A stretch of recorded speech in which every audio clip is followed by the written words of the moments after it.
ایک طویل غلامی کے بعد یہ جو نجات حاصل ہوئی تھی، اس کے اندر خود یہ درس مضمر تھا کہ اب اگر تم بھلائی کی روش اختیار کرو گے تو اس کا نفع خود اپنے ہی کو پہنچاؤ گے، اور اگر پھر وہی سرکشی کی روش اختیار کرو گے تو اس کا انجام بھی ویسا ہی بھگتو گے۔ یہ نوشتہ دیوار بھی موجود تھا اور اس سے تمہارے نبیوں نے بھی تمہیں اچھی طرح آگاہ کر دیا تھا، لیکن ہوا وہی جس کی پیشن گوئی پہلے ہو چکی تھی، یعنی تم اسی طرح کے فساد میں پھر مبتلا ہو گئے جس طرح کے فساد میں پہلے مبتلا ہوئے تھے۔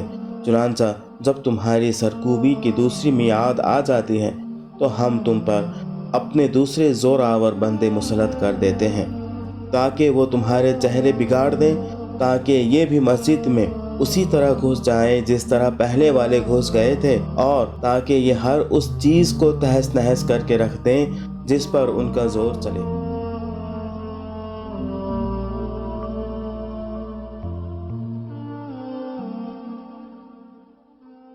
الحمدللہ رب العالمین والصلاة والسلام علی نبینا محمد خاتم الانبیاء وسید المرسلین وعلی آلہ وصحبہ اجمعین، اما بعد۔ رب اشرح لی صدری ویسر لی امری واحلل عقدۃ من لسانی یفقہوا قولی۔ السلام علیکم ورحمۃ اللہ وبرکاتہ۔ میں محمد عامر سورہ بنی اسرائیل کی تفسیر کی سیریز لے کر حاضر ہو چکا ہوں۔ آج انشاءاللہ تعالی آیت نمبر 7 کی تفسیر ہم پڑھیں گے۔ آئیے اس تفسیر کی شروعات کرتے ہیں تلاوت قرآن کے ساتھ۔ اعوذ باللہ من الشیطان الرجیم، بسم اللہ الرحمن الرحیم۔ ان احسنتم احسنتم لانفسکم وان اسأتم فلها، فإذا جاء وعد الآخرة ليسوءوا وجوهكم وليدخلوا المسجد كما دخلوه أول مرة وليتبروا ما علوا تتبيرا۔ دیکھو تم نے بھلائی کی تو وہ تمہارے اپنے ہی لیے بھلائی تھی، اور برائی کی تو وہ تمہاری اپنی ذات کے لیے برائی ثابت ہوئی۔ پھر جب دوسرے وعدے کا وقت آیا تو ہم نے دوسرے دشمنوں کو تم پر مسلط کیا تاکہ وہ تمہارے چہرے بگاڑ دیں اور مسجد یعنی کہ بیت المقدس میں اسی طرح گھس جائیں جس طرح پہلے دشمن گھسے تھے، اور جس چیز پر ان کا ہاتھ پڑے اسے تباہ کر کے رکھ دیں۔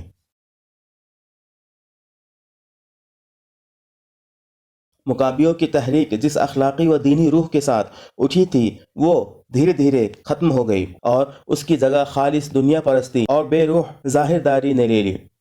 آخرکار ان کے درمیان پھوٹ پڑ گئی اور انہوں نے خود رومی فاتح پومپی کو فلسطین آنے کی دعوت دی۔ چنانچہ پومپی 63 قبل مسیح میں اس ملک کی طرف متوجہ ہوا اور اس نے بیت المقدس پر قبضہ کر کے یہودیوں کی آزادی کا خاتمہ کر دیا۔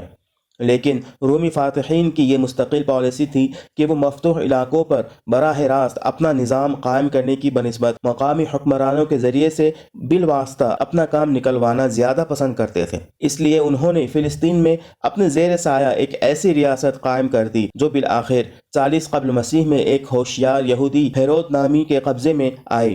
یہ ہیرود اعظم کے نام سے مشہور ہے۔ اس کی فرما روائی پورے فلسطین اور شرق اردن پر 40 سے 4 قبل مسیح تک رہی۔ اس نے ایک طرف مذہبی پیشواؤں کی سرپرستی کر کے یہودیوں کو خوش رکھا، اور دوسری طرف رومی تہذیب کو فروغ دے کر اور رومی سلطنت کی وفاداری کا زیادہ سے زیادہ مظاہرہ کر کے قیصر کی بھی خوشنودی حاصل کی۔ اس زمانے میں یہودیوں کی دینی و اخلاقی حالت گرتے گرتے زوال کی آخری حد کو پہنچ چکی تھی۔ ہیرود کے بعد اس کی ریاست 3 حصوں میں تقسیم ہو گئی۔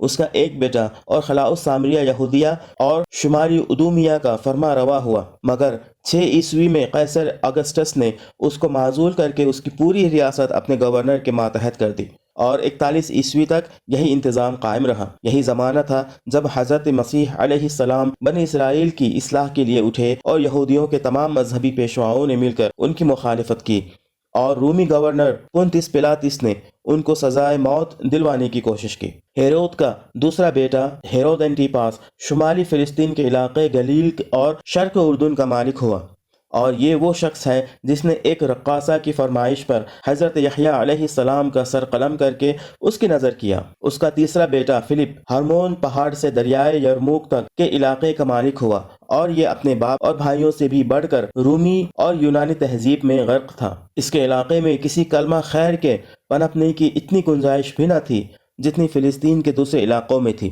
41 عیسوی میں ہیرود اعظم کے پوتے ہیرود اگرپا کو رومیوں نے ان تمام علاقوں کا فرما روا بنا دیا جن پر ہیرود اعظم اپنے زمانے میں حکمران تھا۔ اس شخص نے برسر اقتدار آنے کے بعد مسیح علیہ السلام کے پیرووں پر مظالم کی انتہا کر دی اور اپنا پورا زور خدا ترسی اور اصلاح اخلاق کی اس تحریک کو کچلنے میں صرف کر ڈالا جو حواریوں کی رہنمائی میں چل رہی تھی۔ اس دور میں عام یہودیوں اور ان کے مذہبی پیشواؤں کی جو حالت تھی اس کا صحیح اندازہ کرنے کے لیے ان تنقیدوں کا مطالعہ کرنا چاہیے جو مسیح علیہ السلام نے اپنے خطبوں میں ان پر کی ہیں۔ پھر اس کا اندازہ کرنے کے لیے یہ امر کافی ہے کہ اس قوم کی آنکھوں کے سامنے یحییٰ علیہ السلام جیسے پاکیزہ انسان کا سر قلم کیا گیا، مگر ایک آواز بھی اس ظلم عظیم کے خلاف نہ اٹھی، اور پوری قوم کے مذہبی پیشواؤں نے مسیح علیہ السلام کے لیے سزائے موت کا مطالبہ کیا، مگر تھوڑے سے راست باز انسانوں کے سوا کوئی نہ تھا جو اس بدبختی پر ماتم کرتا۔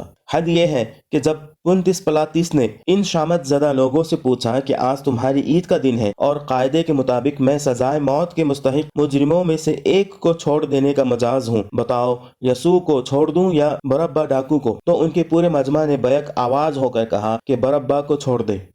یہ گویا اللہ تعالیٰ کی طرف سے آخری حجت تھی جو اس قوم پر قائم کی گئی۔ اس پر تھوڑا زمانہ ہی گزرا تھا کہ یہودیوں اور رومیوں کے درمیان سخت کشمکش شروع ہو گئی، اور 64 اور 66 عیسوی کے درمیان یہودیوں نے کھلی بغاوت کر دی۔ آخرکار رومی سلطنت نے ایک سخت فوجی کارروائی سے اس بغاوت کو کچل دیا، اور 70 عیسوی میں ٹیٹوس نے بزور شمشیر یروشلم کو فتح کر لیا۔ اس موقع پر قتل عام میں 1,33,000 آدمی مارے گئے، 67,000 آدمی گرفتار کر کے غلام بنائے گئے، ہزارہ آدمی پکڑ کر مصری کانوں میں کام کرنے کے لیے بھیج دیے گئے، ہزاروں آدمیوں کو پکڑ کر مختلف شہروں میں بھیجا گیا تاکہ ایمفی تھیٹروں اور کولوسیوموں میں ان کو جنگلی جانوروں سے بھیڑوانے یا شمشیر زنوں سے کھیل کا تختہ مشق بنانے کے لیے استعمال کیا جائے۔ تمام دراز قامت اور حسین لڑکیاں فاتحین کے لیے چن لی گئیں، اور یروشلم کے شہر اور ہیکل کو مسمار کر کے پیوند خاک کر دیا گیا۔